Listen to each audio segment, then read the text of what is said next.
Close your eyes and follow the rustling winds that wander through the damp and dew-laden forests of the northern realms, where shadows stretch long and legends echo across the mountains, hills, and haunted swamps.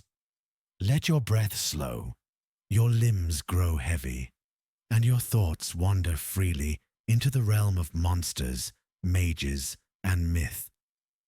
You are now entering the world of the Witcher 3 Wild Hunt, not as a warrior, not as a hero, but as a quiet observer, slowly drifting through tales lost to time, whispered softly by the trees and remembered in the cracks of crumbling stone keeps.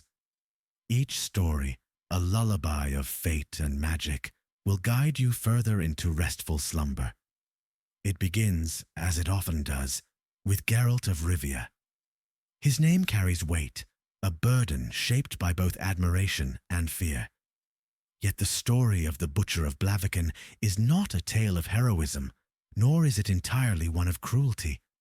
Rather, it is a legend forged in misunderstanding, shaped by conflicting motives and the irrevocable consequences of choice. Geralt, a witcher by trade, was drawn to the quiet town of Blaviken by rumor, by the promise of coin, and, as always, by the presence of those who played with power they could not control. The sorcerer, Stregobor, dwelled in a tower beyond the reach of local suspicion, hiding not only from the world, but from Renfri, a woman born under the curse of the Black Sun. Stregobor believed her to be inherently evil, a monster in human form, while Renfri believed herself to be a victim, twisted by fate and hunted unjustly. Geralt, placed between them, was offered no simple resolution. He chose instead to prevent what he perceived to be a massacre, yet in doing so became the very monster the town feared. He killed Renfri and her men. He left the town with the name they gave him, the Butcher, and with the knowledge that neutrality, while noble in theory, can be cruel in practice. This legend, though only whispered in The Witcher 3, colors every glance, every doubt cast upon him by the world. Among the wild marshes near Fyke Isle, nestled in the fog-thick region of Velen, lives a woman who once dined with kings and studied beneath the most powerful mages of the Brotherhood. Kira Metz, elegant and cunning, is a sorceress undone not by incompetence, but by the collapse of the very institution that once protected her. The fall of the Lodge of Sorceresses left Kira exiled and hunted, and though she retained her wit and magical prowess, she found herself adrift. Her presence near Fyke Isle is more than coincidence. There, beneath the surface, lie remnants of magic and secrets, particularly the tale of a doomed love, a plague tower, and a haunting. Annabelle, the spectral figure that lingers in the shadows of Fyke Isle's ruins, tells a tale of betrayal and fear. Her father, the Castellan, tried to contain the plague with desperation, sealing the tower and abandoning its people to die in darkness. Kira, fascinated not only by the magical residue, but also the lost knowledge it contains, tasks Geralt with lifting the curse.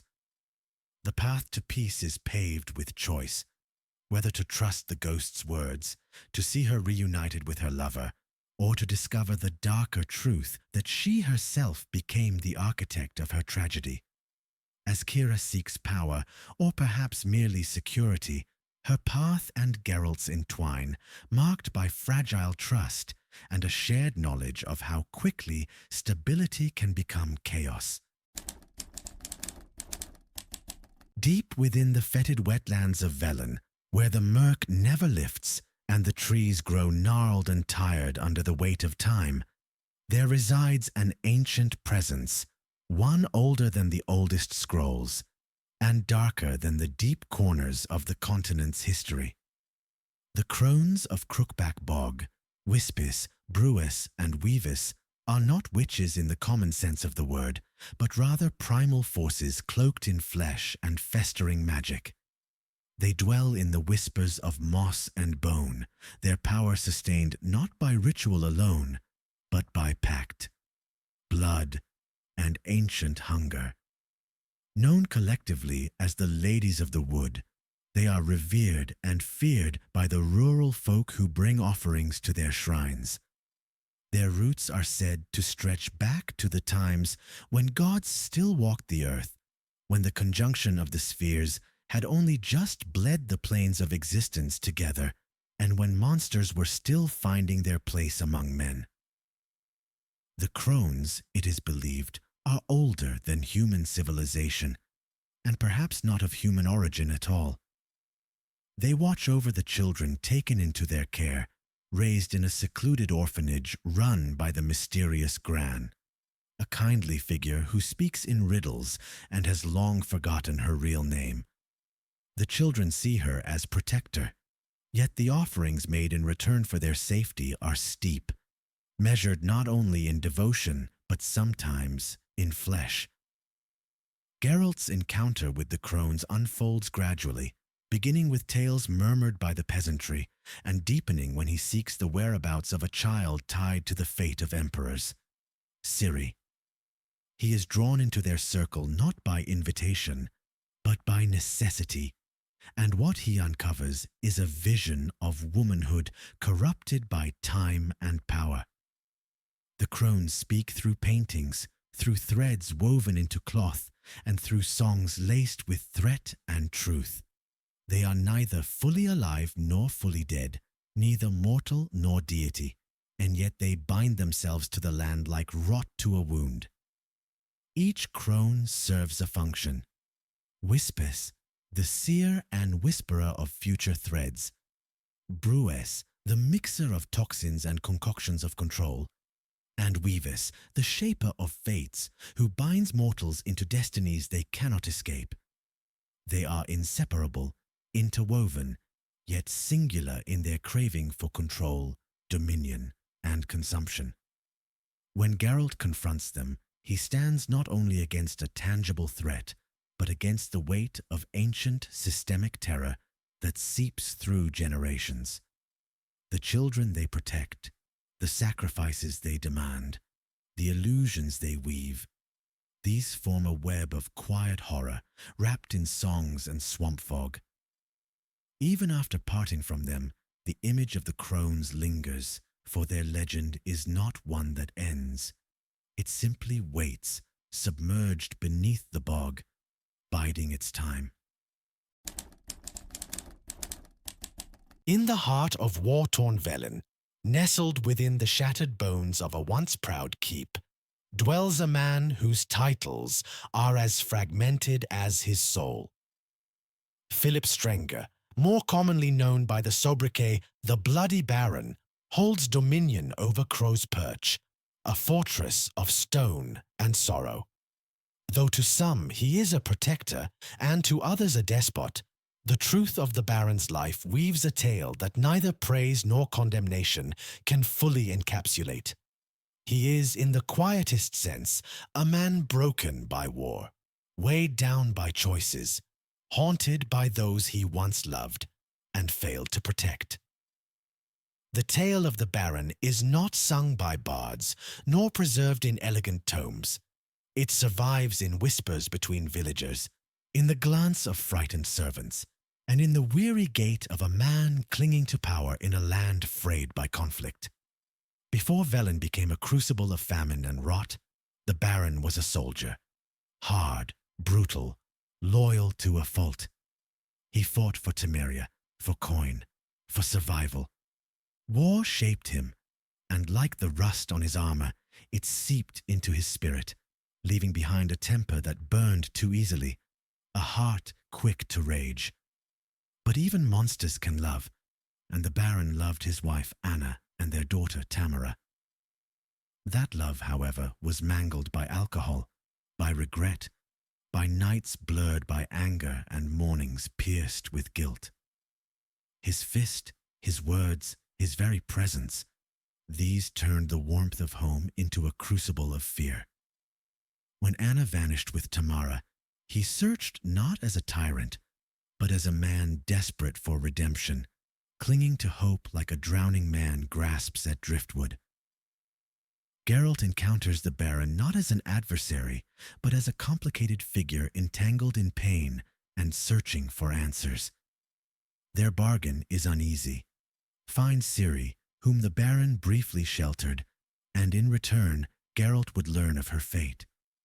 Yet the true journey leads inward, peeling back layers of pride and violence to expose a man torn between duty and despair.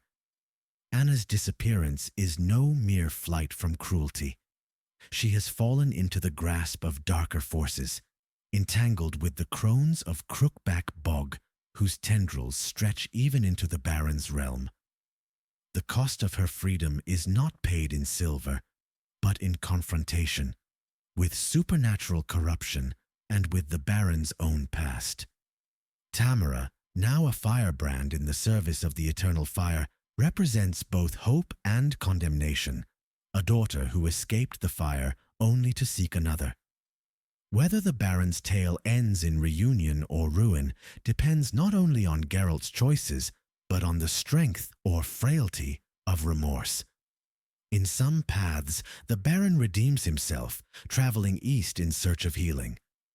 In others, his sorrow deepens until it consumes him entirely. There is no final judgment, no clear villain or hero in this tale. Only a man, a father, a soldier, and a drunk, standing amid the ruin of what he once called home. The Bloody Baron's story lingers long after Crow's Perch fades from view, for it is not a legend forged in battle, but a tragedy written in silence, in tearful pleas, in nights of storm and thunder, where love curdled into grief and power became a prison. Among the sunless alleys and long-forgotten halls of Oxenfurt's noble ruins, where old banners once fluttered with promise and pride, there lingers a man both tragic and terrifying, Olgierd von Everec. A noble born into privilege, turned to rebellion, bound by sorrow and cursed by ambition. Olgierd is a figure of legend and dread.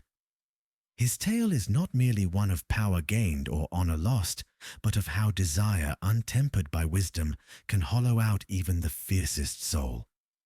At first glance, Olgierd seems no more than a rakish bandit, leader of the infamous Wild Ones, a group of freebooters who mock law and tradition. His demeanor is flippant, his voice tinged with bitter wit. Yet beneath the surface lies a man so deeply fractured by grief and guilt that even death could not touch him, not by fate, but by bargain. His story begins in earnest with a wish. Love drew him to Iris, a woman of profound grace and quiet melancholy. But love alone was not enough to sustain them in a world ruled by coin and bloodlines. Desperate to secure her happiness and enraged by the forces that threatened to tear them apart, Olgierd turned to a stranger, a man with eyes like void and a grin that did not reach his soul. Gaunter O'Dimm, the man of glass. O'Dimm granted Olgierd's wish. Wealth flowed, influence grew, and with it came the curse of immortality. Olgierd could no longer feel, not pain, not joy, not sorrow. His heart still beat, yet nothing stirred within him. His men grew to fear him. His enemies could not kill him. And Iris, the woman he once adored, faded into the shadows of his estate, her heart breaking in a home where she was loved only by memory. When Geralt meets Olgierd, he is already a man undone, seeking distraction in violence, hiding from the consequences of his past. The Witcher is drawn into his orbit through a debt of his own, to Gaunter O'Dimm. And as he fulfills Olgierd's impossible wishes, retrieving the house of Maximilian Borsodi, battling a giant to claim a rare violet rose, and summoning a ghost from a wedding long past, he begins to peel back the layers of what Olgierd has become. The most haunting of these journeys leads to the painted world within Iris's final memories. There, in a realm shaped by loneliness and sorrow, Geralt walks through a frozen echo of their home, where paintings move, objects whisper, and illusions bleed into truth. Iris, now a ghost, clings to a rose as the last remnant of her love. It is in this dream world that Olgierd's humanity flickers once more. The tale culminates in a final confrontation.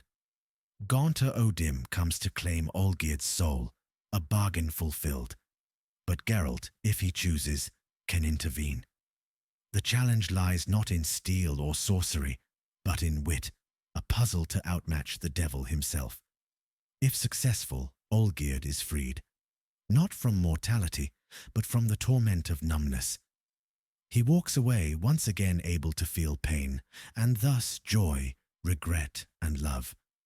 Olgierd's story is not one of redemption in the traditional sense. He cannot undo the suffering he caused. He cannot reclaim what was lost. But he is granted, perhaps for the first time, the chance to live honestly, with scars that burn and a heart that beats. And in this world of monsters and myths, that may be the rarest gift of all. There exists a being in the world of men whose name is rarely spoken above a whisper, whose presence is as fleeting as a shadow cast in firelight, and whose power is boundless, for it is rooted not in brute strength or learned magic, but in the deepest crevices of human desire. Gaunter O'Dimm, also called Master Mirror or the Man of Glass, is not a man at all, but something older, something without origin or end, something that exists in the space between time and temptation. He appears harmless at first glance, mannered, composed, even pleasant. A merchant, a drifter, a smiling stranger met on the road. Yet beneath that courteous exterior lies a force that preys not on weakness, but on yearning. His craft is not to dominate through war or spell, but to offer, always to offer, and allow mortals to undo themselves with their own choices. His first appearance in Geralt's tale is unassuming, a helpful figure offering advice in a tavern. But his assistance, like all things touched by O'Dimm, comes with strings unseen. When Geralt becomes entangled in a contract with Olgierd von Everec, it is O'Dimm who binds that fate together, manipulating events with precision and patience. He claims no direct control, and yet every step, every breath seems orchestrated toward his desired outcome. O'Dimm does not demand. He proposes. He does not force. He waits. His contracts are always honored to the letter, though not to the spirit. He gives people what they ask for, precisely as they ask it, and in doing so, ensures their downfall. For the flaw is never in the wish, but in the wisher. His victims are many, their fates horrific not because they were cursed, but because they were granted exactly what they wanted. Some scholars speculate that O'Dimm is a manifestation of pure evil, a force as ancient as chaos itself, older even than the conjunction. Others claim he is a demon, a devil, or a fallen god. His powers seem unlimited. He stops time with a flick of his fingers, conjures illusions that bleed into reality, and ensnares souls in mirrors or riddles, never raising a blade. What he wants is unclear. He seems to need nothing, hunger for nothing, save perhaps for the quiet satisfaction of watching men destroy themselves. When Geralt challenges him to free Olgierd's soul, the confrontation is cerebral rather than physical. O'Dimm proposes a riddle, a game in a dreamlike realm where rules warp and logic twists. It is not strength that defeats him, but insight, an understanding of how the world looks through a lens of reflection and wordplay. If Geralt fails, O'Dimm claims another soul vanishing into the void with a smirk. If Geralt succeeds, the being is momentarily thwarted, not destroyed, not wounded, but paused. Yet even in defeat, O'Dimm remains. He is not gone, only absent, waiting for the next voice to cry out in desperation, the next heart to falter under the weight of longing. His presence lingers in reflective surfaces, in the corner of a mirror, in the gleam of a puddle beneath moonlight. Gaunter O'Dimm is not the monster in the woods, nor the villain on the battlefield. He is the echo of a whispered wish in the dark, the figure who appears when one is most alone.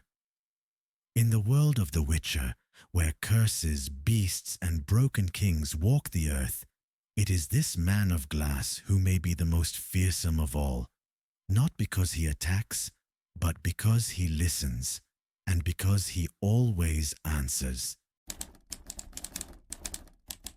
Far to the south, where the hills roll like velvet beneath golden sunlight and vineyards stretch to the horizon in orderly rows, lies the Duchy of Toussaint, a realm seemingly untouched by the brutality that defines so much of the continent.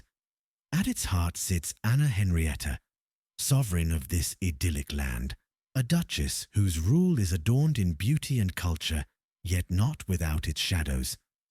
Her court speaks in poetry, her city sings in wine, but within her eyes lies the weight of decisions, of responsibilities, and of memories unspoken.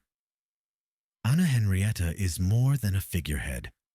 She is a woman forged in complexity, at once regal and impulsive, benevolent and proud. Her charisma flows easily, though it often hides a temperament that flares with emotion.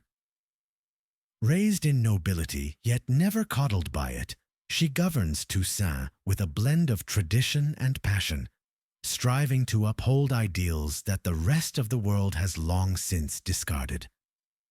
Chivalry is not dead in her realm, rather it is enforced, cultivated, and wielded as both shield and spectacle. Her ties to Geralt run deeper than diplomacy. Years before the events of Toussaint's troubles, she knew him not only as a witcher, but as a man. Their bond was once personal. Fragments of it surfaced during their encounters. Though their paths diverged, Anna Henrietta's respect for Geralt remains, tinged with lingering affection and perhaps even regret. When death strikes her peaceful land in the form of a monstrous killer, Anna Henrietta calls upon Geralt not only as a professional, but as a symbol of order in the face of chaos. Her motivations are not merely political. Toussaint is her home, her creation, a place she has nurtured. The killings are affronts not just to her authority, but to her dream of what the world could be. Yet as Geralt investigates, the web of truths concealed beneath the vineyards and tapestries begins to unravel. The beast is not a beast in the traditional sense, but Detlef, a higher vampire. His rage is rooted in betrayal, and at the heart of that betrayal lies a secret that Anna Henrietta herself did not fully grasp. Her sister Siana, long thought banished for treachery, returns wrapped in pain and driven by a need to settle old scores. The Duchess must then confront the imperfections of her past, the choices made in youth, the judgments rendered without full understanding. Siana's exile, her suffering, and her thirst for vengeance challenge the very foundations of Anna Henrietta's rule. Can justice and mercy coexist? Can a sovereign admit to mistakes, or must the crown always be worn without falter? Depending on Geralt's choices, the tale ends with either reconciliation or tragedy. In the best of outcomes, Anna Henrietta forgives, embraces her sister, and begins anew. In others, grief calcifies within her, leaving the palace bathed in silence rather than song. Anna Henrietta, in the end, is not simply a duchess. She is a reflection of ideals held against the slow erosion of reality.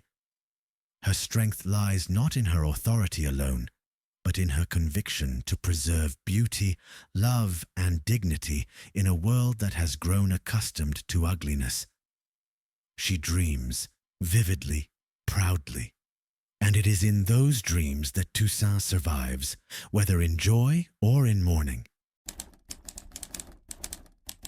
In the opulent vineyards and moonlit plazas of Toussaint, where the people speak of honor and elegance, there came a presence so terrifying, so unfathomably ancient, that it silenced even the most eloquent tongues. Detlev van der Eretain, known to the people only as the Beast of Beauclair, is not a mere monster, nor is he merely misunderstood. He is a higher vampire, an entity whose power surpasses the limits of mortal comprehension, and whose soul, though capable of love, is torn between the remnants of that affection and the depths of vengeful rage. To the common eye, Detlev is a predator. His murders are brutal, ceremonial, and calculated. Yet beneath his monstrous form lies an existence of isolation and duality. Unlike lesser vampires who feed and flee, Detlev possesses emotion, memory, and an intelligence that rivals any scholar. His immortality is not a gift, but a burden he endures in solitude, hidden from a world that sees only his fangs. Detlev's arrival in Toussaint is not by whim, but by summons, by a bond of blood, ancient and binding, to a woman known to him as Reina and to the duchy as Siana. She manipulates his love, drawing him to Beauclair not to unite in joy, but to enact a plan woven from betrayal. When she vanishes, he believes her captured, tortured, perhaps dead. His wrath as a result is not mindless. It is exacting, deliberate, an unfolding vengeance meant to shake the foundations of the duchy that wronged the woman he cherishes. What makes Detlev tragic is not merely the violence he inflicts, but the sincerity of his motive. He is not driven by hatred of humanity, but by devotion to one person. His acts are shaped by a code, one alien to humans, yet rigid in its logic. Those he slays are not chosen at random, but marked by their role in Siana's past. He sees justice where others see slaughter. And when the truth begins to surface, that he was deceived, used as a pawn in a revenge not his own, the enormity of his pain becomes clear. Geralt, burdened with the task of confronting him, must walk a path steeped in moral fog. Detlev is not simply a beast to be slain. He is a being who remembers, who feels, who mourns. The final encounter may lead to battle, an overwhelming clash of steel against a creature whose flesh defies death. Or it may end in conversation, in the painful revelation of truth. Yet even if spared, Detlev cannot remain. His trust, once shattered, cannot be mended. He vanishes into the night from whence he came, retreating into a realm only his kind can endure. His presence lingers, not as fear, but as sorrow. Detlev's story reminds us that not all monsters wear their faces plainly. Some are shaped by love denied, by betrayal masked as affection, and by hearts that beat through centuries, never forgetting, never healing. He is a spectre of what becomes of love when it festers in the dark, of vengeance born from loneliness, and of a being too human in soul for the world of men to ever accept. Among the rarest and most profound of allies Geralt has known is Emiel Regis Rohelek Terdziev Godefroy, a higher vampire not of chaos or carnage, but of intellect, introspection, and redemption. Regis is not merely a creature of myth. He is a contradiction, refined in manner, measured in thought, and burdened by a past darker than even he fully reveals. His presence is both comfort and curiosity, for he exists not as a monster to be hunted, but as a companion to be understood. Regis's story, long and layered, begins centuries before his meeting with Geralt. Unlike most of his kind, Regis did not only reject the primal hunger of his vampiric nature, he mastered it. Through pain and meditation, through the agony of withdrawal and the clarity that followed, he ceased drinking blood entirely. This decision did not render him weak. Quite the opposite. Regis became more powerful than ever, not through consumption, but through self-control. His path led him through the worlds of apothecaries, philosophers, alchemists, and poets. He is a scholar first, a doctor second, and only lastly a predator. When he returns in blood and wine, it is not through violence, but through loyalty. For Regis is bound to Dettlaff, the vampire whose story intertwines so tragically with the fate of Beauclair. Regis seeks not to punish Dettlaff, nor to excuse him, but to guide him back from the brink. His plea is not just for peace in Toussaint, but for salvation, for a friend lost in grief. In contrast to Dettlaff's impulsive wrath, Regis is a monument of patience. He walks beside Geralt not as an informant or observer, but as a participant in every trial. He helps uncover truths buried beneath centuries. He deciphers ancient signs. He listens more than he speaks. And when necessary, he acts, though violence for him is always a failure of diplomacy, a sorrowful last resort. Yet Regis is not without conflict. His nature cannot be undone. He is still a higher vampire, still capable of destruction beyond mortal imagining. And when pushed, when lives are at stake, or when his ideals are tested, he reveals the sheer magnitude of his potential. His transformation is not a theatrical spectacle, but a reminder that the most composed souls often conceal the fiercest storms. His friendship with Geralt is built not on shared ideology, but on respect. They are vastly different, one born to hunt monsters, the other born as one. Yet they understand each other in ways few others can. Both walk alone through most of life. Both are feared and misunderstood. Both have chosen again and again to rise above what they were made to be. In the end, whether Dettlaff is slain or spared, Regis remains. He is the voice of reflection after the storm, the one who mourns not only the dead, but what could have been. He returns to his travels, to his meditations and studies, but the bond he shares with Geralt lingers, as deep and abiding as any forged by sword or spell. Regis's tale is not one of redemption in the traditional sense. He does not seek forgiveness, for he has long since stopped justifying what he is. Instead, he embodies the idea that identity is not fate, that even the oldest beings, bound by nature and legend, can choose a different path. He is a creature of the night, yes, but also a companion of wisdom, a mirror to humanity, and above all, a friend. Amid the icy ramparts and time-worn stone of Kaer Morhen, where the wind whispers through shattered battlements and memory clings to the cold like frost upon steel, there resides a witcher who speaks not in riddles or riddled philosophies, but in sharp words and sharper wit. Lambert, often misunderstood and occasionally dismissed, is among the last surviving witches of the School of the Wolf. Though his tongue is barbed and his demeanor gruff, beneath his sardonic armor lies a soul shaped by suffering, by loyalty, and by bonds forged not through blood, but through steel and silence. Unlike Geralt, Lambert carries no legacy of renown. He is not sung about in taverns, nor fabled in ballads, but his story is no less significant.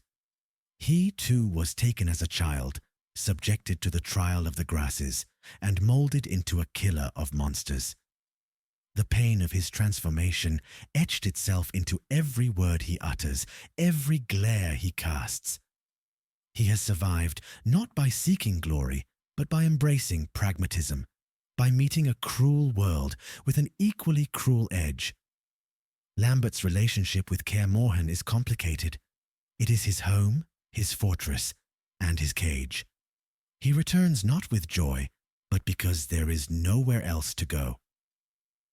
Among the broken halls and dwindling company of fellow witchers, he finds uneasy comfort in routine, in sword drills, in brooding silences shared by the dying fire.